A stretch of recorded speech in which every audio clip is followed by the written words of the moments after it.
dalka Qatar iyo caalamka Islaamka waxa laga dareemay geerida wiil dhalinyaro ahaa xaafid qur'aan ahaa oo cod macaana waxaana dhalay mid ka mid ah qaariyada ugu waaweyn wadamada Islaamka. muuqaalkani waa markii uu sheekhu maqlay geerida wiilkiisa iyo qaabkii uga falceliyay markii la weydiiyay dareenkiisa.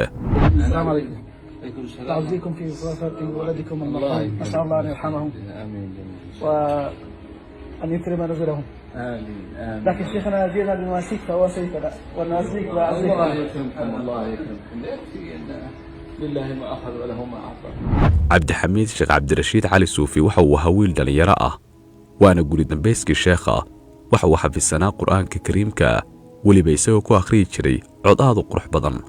cabdixamiid waxa uu ahaa wiil baari ah sida ay sheegeen dadka aqoonta u lahaa. aabbihii ayuu inta badan la socon jiray isaga ayaana u adeegi jiray.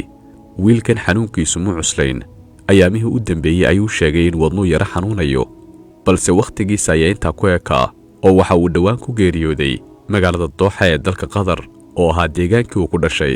caalamka Islaamka iyo geeridiisu ku faaftay dadaad u tiro badan ayaa ka soo qayb galay tacsidiisa. waxaa ka mid ah hogaamiyaha ururka Xamaas ee Falastiiniyiinta oo sheekha ku soo booqday hoyga uu ka degan yahay magaalada Dooxa. sheekh cabdirashiid cali suufi ubadkiisa oo dhan ayuu ku tarbiyadeeyey diinteenna suuban oo waxay xifdiyeen qur'aanka kariimka waxayna tujiyaan masaajidada ugu waaweyn magaalada caasimadda ah ee Dooxa.